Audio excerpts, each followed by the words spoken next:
Hello? Okay. It's for you, James. Hey, James. This is James from the future. Just wanted to give you a call and let you know that puberty can be tough, but you can get through it. So I just wanted to let you know that everything's gonna be okay and I love you. You got the wrong number. I grew up in a generation where smartphones were a new thing, and everyone in my class had one, except for me. My parents never got me one because they didn't want me to access the internet on a device that could fit in my pocket, because they were super strict and didn't want me looking at internet stuff, which backfired horribly. So they never gave me a smartphone. In fact, I didn't even get my first cell phone until I was 16 years old. Now, as an adult who uses a cell phone every day, I don't know how I survived for 16 years without one. I think when I was younger, if I was ever in a situation where I needed to call my parents, I would just ask the nearest person if I could borrow their phone. Now, if there's any parents watching this who haven't given their children a cell phone yet, take it from a guy on the internet with no children. You should get them one. It doesn't have to be a smart one, you can just give them your standard drug dealer phone, but you should at least give them a cell phone in case there's an emergency and they need to call you or the police. The only downside I can think of giving your child a phone is they'll end up spending too much time on it, so you should just turn off their service from time to time, I don't know. When I turned 16 and finished up my sophomore year of high school, I got my very first cell phone. An LG Cosmos 2. I didn't grow up in the 90s. Everyone else had iPhones, but I was the only one with a phone that had a keyboard on it. And with that cell phone, I've had a couple of incidences where sometimes a random person would call me, thinking I was someone else, and then wouldn't admit they're wrong. And that's how you segue into the theme of this month's video. This first story happened when I was working at Subway. That's right, another Subway story. Hashtag Subway4. It wasn't good enough to be in the other three. So, it was 5 minutes until closing, and we get a phone call on the Subway phone. I pick it up and say, thank you for calling Subway. How may I help you? I was supposed to say, this is James. How may I help you? But I wasn't about to tell this random stranger my name. Idiot. Anyway, the other person on the line said, hey, what time do you guys close? In 5 minutes. Is it alright if I show up late? I just need gas. And being the good employee that I was totally willing to make this guy's sandwich over the phone, let him pick it up after we closed, and then I wouldn't ring him up and just pocket the money. I'm just kidding. I wouldn't do that. That's a crime. Please don't sue me. So I said, yeah, I can do that. What kind of sandwich do you want? And he said, I just need gas. Oh, don't worry, sir. This sandwich will give you plenty of gas. I mean, do you want chips or something? No, he said. I just need gas. I was a little confused. Okay, yes. So you'll get gas, then are you gonna stop by and pick up a sandwich? And he said, I don't want a sandwich. And then it hit me. Even though the first thing I ever said to this guy was, thank you for calling Subway, I think he thought he was talking to a gas station. So I said, sir, this is a Subway?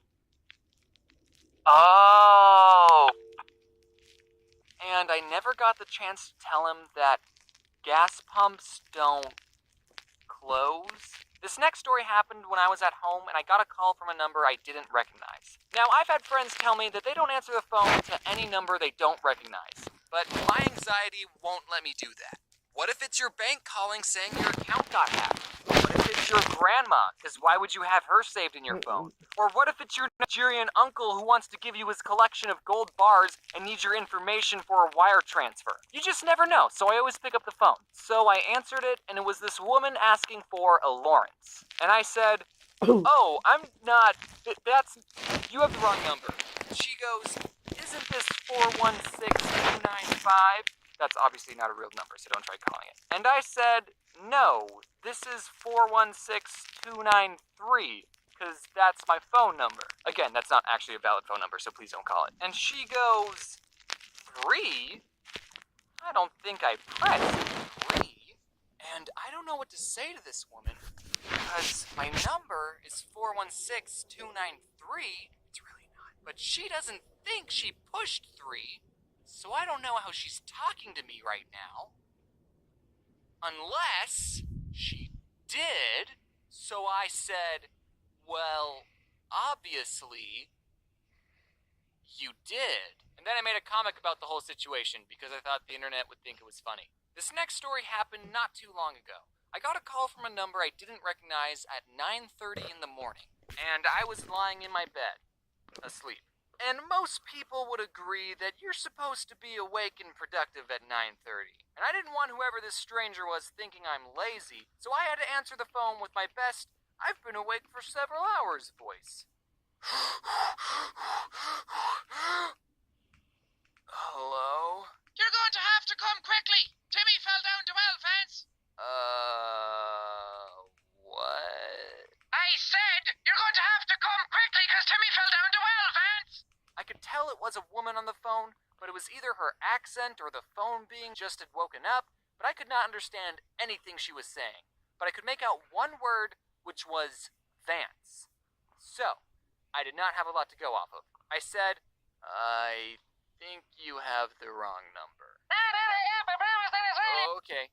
Goodbye. You gotta come quickly because Timmy fell down. Well, I should probably get the day started, I thought as I went back to sleep. But then immediately I got a call from the same number, and I thought, okay, maybe if this person is calling again, even after I explicitly told her she had the wrong number, maybe it's not a wrong number after all. Maybe there's something else going on.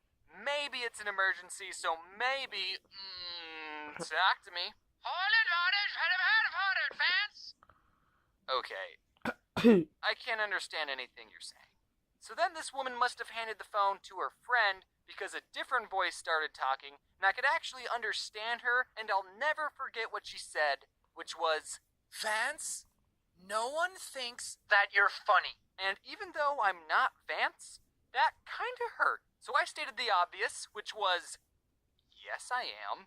And also I'm not Vance. And she said, no, Lance. So this whole time, these two have been looking for a Lance. So I told this woman, I'm not Lance either. And she said, well, this is the number they gave me. Okay, if she had said it like, oh, I'm sorry, this is the number they gave me, I didn't mean to call you, stranger. Also, I do think you're funny and enjoy your videos, then that would have been totally fine. She's just shifting the blame to someone else. But instead, she sounded so condescending, like I was wasting her time. Well, this is the number they gave me, and they can't be wrong, so you must be the real Lance. So I said, well, they must have given it to you wrong. Look, I'm too tired to be polite. But then, she hung up on me. Like this woman just basically called a random person, said, you're not funny, and then hung up. So I decided to call her back and said, hey, I just found the real Lance. He's the funniest guy I ever met, and he told me he doesn't give his phone number out to rude pieces of shit. Just kidding on the last part. I thought about doing it, but then I went back to sleep. I didn't do it. And then someone on the internet found my phone number, and I changed it. And whoever has my old number is probably getting a lot of calls from strangers and people I went to high school with. Sorry about that. Hey guys, I'm back. I haven't done an end card in a while,